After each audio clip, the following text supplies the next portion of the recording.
was wrestling a divine Spirit of God, death in front of him, death behind him, and his home falling apart, and he refused to stop. He stood for what he believed in. He fought with every ounce he had because he believed in something, church.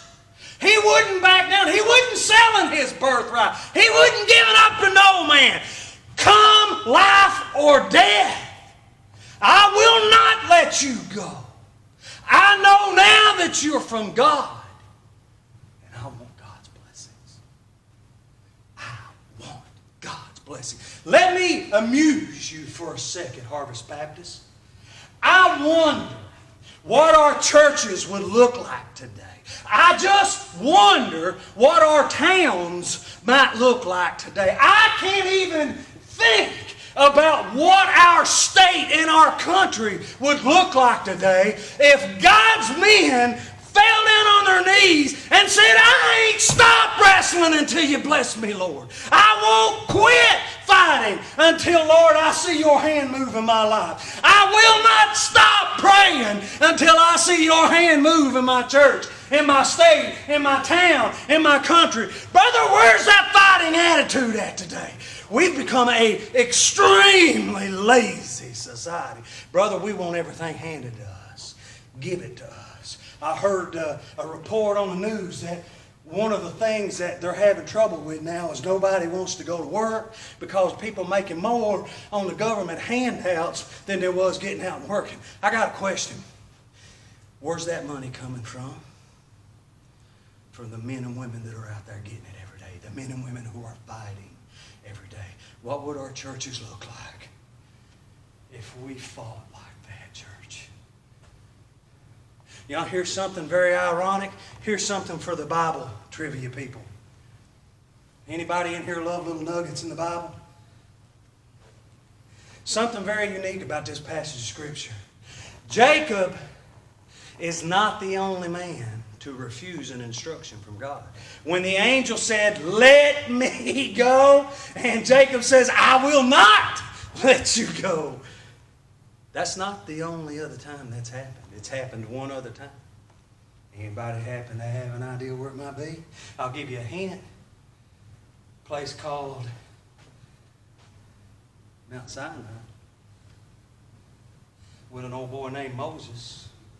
When he went up on the hill, and the folk down at the bottom of the hill was gathering up everybody's golden earrings and watches and bracelets and stuff, and they made themselves a molten calf, and Moses didn't know about it. Is that, y'all remember that story? And then what happened when Moses finally got to the top? God was hot. He was mad. Do you remember what God said? He said, Moses, get yourself down off this mountain. Get down there, because I'm fixing to wipe them off the face of the earth. Those are God's words. I'm fixing to smite them. The holy smiter is fixing to smite his people. What did Moses say? Wipe my name out of the book, but don't wipe them away. It's the only other time in the Bible that that's happened. Here's a man that although he did things different, doesn't mean he did them wrong. Esau sold Jacob his birthrights. Esau thought life ended in death. Jacob knew what being titled patriarch meant. You know something else that set him aside? Let me read this to you and I'll bring it to an end. And I apologize for keeping you so late.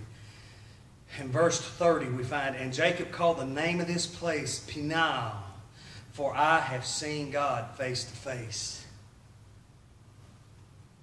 Most men I know today would say, that's the place where I whipped the angel. That's the place where I made the angel tap out. They would have to bring honor and glory to themselves. Not Jacob. Jacob said, this is the place that I saw God face to face.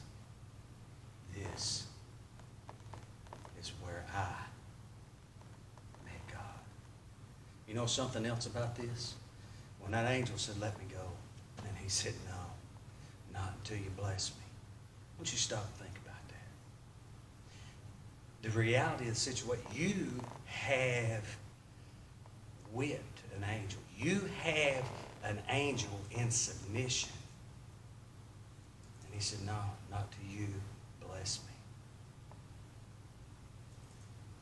Do you realize what's going on there? He sees his inferiority. He sees his own weakness. Most men would be relishing in the fact, I just whipped an angel. Not Jacob. Jacob says, bless me. Because he knows. He knows he's inferior. If nothing else, his own brother wants to kill him. His own in-laws want to kill him. His own home is falling apart. Our country is falling apart right now. Our state, our cities, and our communities. A lot of our homes have already started falling apart. Is what you believe in enough to fight for? Is what you believe in worth fighting for? Tomorrow morning, our governor is going to hand down another form of restrictions. I find it extremely ironic that liquor stores can remain open, but you can't go to church. In California, I know we don't live in California, but in California, bars remain open, but you cannot assemble in a church because there's 10 or more gathering.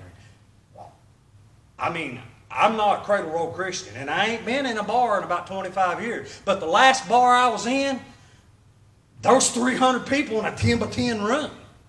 But it's okay to do that. But I can't come to church on Sunday. What's worth fighting for to you, church? You know, fighting doesn't always mean balling up your fist and blowing somebody's teeth down their throat. Some of the greatest fights I've ever seen waged in my life was done on their knees. My grandmother was one of the greatest fighters I've ever saw. Church history says the Apostle Peter's knees looked like a camel's knees because he spent so much time. His knees were calloused. He spent so much time praying on them. What kind of fighter are you? What kind of fighter is our church? What kind of fighter do you want to be? The only thing standing between you and God is you. It ain't me. It's not your pastor. It's not the accompanists, the musicians. It's you. Do you see what I see in each one of you? I see encouragement. I see wisdom. I see strength. What is worth fighting for, in your opinion? Is anything more valuable to you than your beliefs? Is anything more valuable to you than the one who provided you salvation and forgiveness? What's more important? What's worth fighting for? What would you fall down on your knees and say, I refuse to let you go. I refuse to stop fighting in prayer. Miss Esther, would you come? What is worth fighting for you? Church, this is a question that needs to be answered today. If you've brought your books with you tonight, please turn to 550, softly and tenderly.